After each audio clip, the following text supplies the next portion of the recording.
안녕하세요, 풋볼 포레스트입니다. 손흥민 선수의 토트넘 하스퍼가 지난 주말에 있었던 프리미어리그 2라운드 에버튼과의 경기에서 그야말로 압도적인 경기력을 보여주면서 팀의 대승을 이끌었고, 손흥민 선수는 이번 경기에서 멀티골을 장려시키는 활약으로 토트넘 하스퍼의 시즌 첫 번째 승리 경기인 이번 2라운드 대승을 캐리해냈는데, 손흥민 선수는 영국의 공영방송 BBC에서 선정한 프리미어리그 2주의 팀에 선정되는 영예를 안았고, 이번에는 영국 현지 매체로부터 손흥민 선수가 이번 시즌 다른 공격수들이 쌓지 못한 업적을 달성했다면서 손흥민 선수의 놀라운 활약에 대해 다시 한번 조명을 했습니다. 토트넘 하스퍼는 지난 주말에 있었던 에버튼 FC와의 경기에서 손흥민 선수의 멀티골 대활약에 힘입어 4대0이라는 압도적인 승리를 거두는 정말 성공적인 경기를 펼쳤었는데요. 이번 경기에서는 두 골을 터뜨린 손흥민 선수가 당연히 토트넘 하스퍼 팀 내 최고의 활약을 펼친 선수였고, 손흥민 선수는 프리미어리그 사무국에서 공식적으로 선정한 이번 경기 맨 오브 더 매치 선수로도 뽑혔는데, 손흥민 선수는 영국의 공영방송 BBC에서 선정한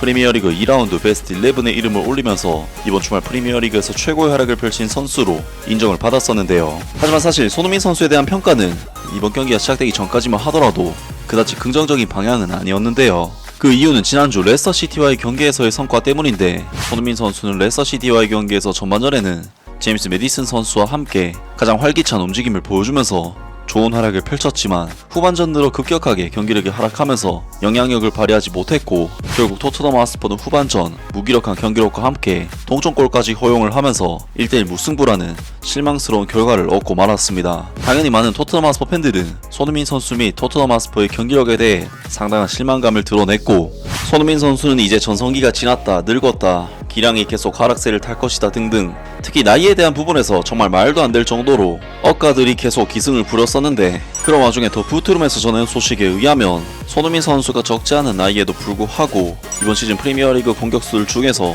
특정 스탯에 있어 가장 높은 스탯을 기록했다는 소식이 전해졌습니다. 토트넘 하스퍼는 주말에 에버튼을 상대로 압도적인 승리를 거두고 처음으로 승점 3점을 얻었다. 엔제 포스테코글루 감독이 이끄는 팀은 이번 시즌 첫 경기에서 레스터시티와 무승부를 거두었다. 하지만 토트넘 하스퍼는 북런던에서 에버튼을 상대로 4골을 터뜨리면서 실망스러운 시작으로 인한 모든 우려를 잠재웠다. 이브 비스마와 크리스찬 로메로와 함께 스퍼스의 캡틴 손흥민도 토요일 오후 2골을 기록했다. 이 2골은 페드로 포로가 레스터시티를 상대로 토트넘 하스퍼의 골문을 연 가운데 이 한국 선수가 새로운 시즌에 넣은 첫 번째 골이었다. 그러나 32세의 이 공격수는 골과 관련되지 않은 어떠한 일을 해내는데, 이는 이번 시즌 다른 프리미어리그 선수가 따라올 수 없는 일이다. 손흥민이 토트넘 하스퍼를 위해 한 일은 프리미어리그 어떤 선수도 따라할 수 없다. 레스터시티와의 개막전에서 손흥민이 보여준 활약에는 많은 의문이 제기되었을 수도 있다. 스퍼스의 캡틴은 예전과는 거리가 멀었다. 그러나 손흥민은 토요일 에버튼을 상대로 토트넘 하스퍼가 승리하는 동안 인상적인 활약을 펼쳤고, 경기 후 트로이 디니는 손흥민에 대해 열광적인 찬사를 보냈다.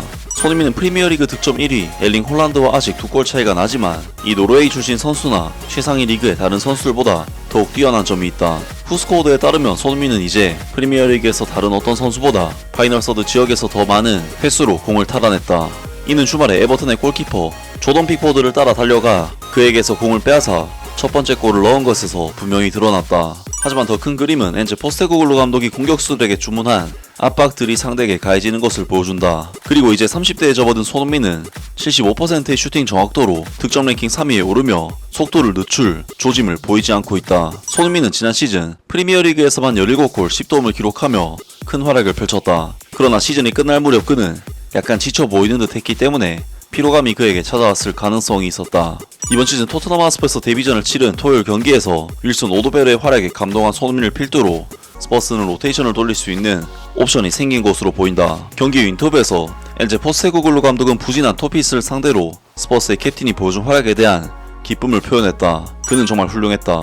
그리고 그게 내가 그를 중앙에 배치한 이유다. 우리는 조던 픽포드가 에버튼의 빌드업 플레이에서 큰 부분을 차지하고 있고, 에버튼이 그를 많이 사용한다는 것을 알고 있었기 때문이다. 그리고 소니는 우리가 앞쪽에 두고 있는 최고의 프레셔이고 그는 믿을 수 없었다. 그는 그 역할을 즐겼고 왼쪽에서 멋진 마무리로 다시 한번 위협적인 모습을 보였다고 생각한다. 라면서 손흥민 선수가 프리미어리그의 그 어떤 공격수들보다도 더 많은 전방 압박과 볼 탈취 능력을 보여줬다면서 손흥민 선수의 능력에 대해 찬사들이 쏟아졌습니다. 정말 기존의 손흥민 선수의 이미지는 워낙에 남다른 피니시 능력에 집중이 된 부분이 있고, 에버튼과의 경기에서도 두 번째 득점은 정말 엄청난 수준의 볼 결정력을 보여주긴 했지만 요즘에는 전방 압박에 있어서도 정말 위협적이고 효과적인 역할을 해내고 있는데요.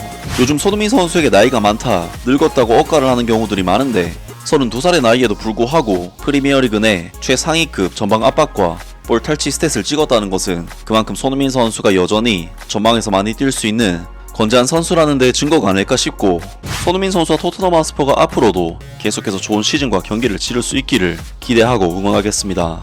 아무튼 오늘 영상은 여기까지고요. 영상 재밌게 보셨다면 구독과 좋아요 그리고 댓글 부탁드립니다. 감사합니다.